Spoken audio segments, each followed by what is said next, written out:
નમસ્કાર and welcome for the new update. માતૃભાષા ગુજરાતીથી અંગ્રેજી અને એ પણ થિંકિંગ પ્રોસેસ દ્વારા means mind to mind method દ્વારા અપનાવો ટ્રીક દૂર કરવા બીક, બીક હટાવવાની કામગીરી મારી, ટ્રીક આપવાની કામગીરી મારી, વિચારવાની જવાબદારી તમારી. So are you ready? If yes, then first of all do one thing. શું? Change your thinking. Change your thinking and start to think in English. પણ ઇંગ્લિશમાં વિચારવું કેવી રીતે? શરૂઆત કેવી રીતે કરવી?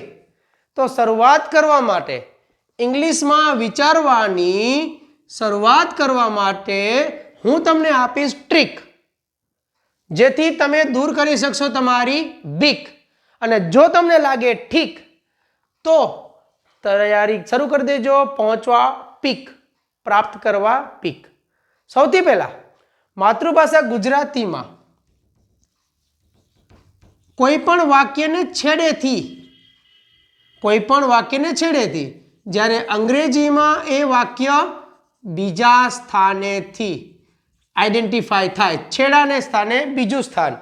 ગુજરાતીમાં તમે કોઈ એક ટોપિક ઉપર ચાલ્યા તો ગુજરાતીના એ ટોપિકનો છેડો અંગ્રેજીમાં બીજું સ્થાન થાય. હવે બેઝિકથી ચાલુ કરો, એકદમ ઝીરોથી ચાલુ કરો અને બેઝિક પૂરું કરો. આને કહેવાય શૂન્યમાંથી સર્જન. બેઝિકની અંદર 12 ટેન્સીસ લઈ લો એન્ડ 20 પ્લસ વર્બ્સ હું અત્યારે લિસ્ટ કરું છું તમારા માટે શોર્ટમાં. 12 કાળ અને 20 થી વધુ ક્રિયાપદો. કાળના નામ સાદો વર્તમાન, સાદો ભૂતકાળ, સાદો ભવિષ્ય. વિડીયો લાંબો થઈ જશે, આપણે નેક્સ્ટ ટાઈમમાં જોઈ શકશું. વર્બ્સની અંદર can, could, should, have to, has to, જે 20 થી વધુ છે. હવે દરેક ટોપિકમાં તમને હું આપીશ હકાર અને નકાર કેમ બને છે તે શીખવીશું.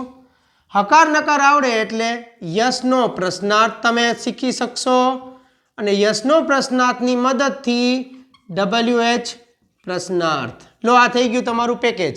પેકેજ એટલે હકાર, નકાર, યસનો પ્રશ્નાર્થ અને WH પ્રશ્નાર્થ આવડી જાય. ફોર એક્ઝામ્પલ સાદો વર્તમાન કાળ છે તો સાદા વર્તમાન કાળનું હકાર વાક્ય કેમ બને, એ નકાર વાક્ય કેમ બને, એ સમજવા માટે થઈ જાવ તૈયાર. હકાર વાક્ય બનાવતા આવડે, નકાર વાક્ય બનાવતા આવડે, યસનો પ્રશ્નાર્થ અને WH પ્રશ્નાર્થ બનાવતા આવડી જાય તો તમે start to think in English કરી શકો છો. વધુ શું જોઈએ? બસ change your thinking, do your work, think, work, think and work. વધુ માહિતી માટે ડેમોન્સ્ટ્રેશન આપીશ, મેથડ માટે ડેમોન્સ્ટ્રેશન આપીશ, ટ્રીક કેમ છે એને કેમ યુઝ કરવી ડેમોન્સ્ટ્રેશન આપીશ. જોડાયેલા રહેવા વિનંતી છે. મોબાઈલ નંબર 7405645967 ઉપર વોટ્સએપ કરવા વિનંતી. વધુ માહિતી માટે પણ કોલ કરી શકો છો. Thank you. જય હિન્દ.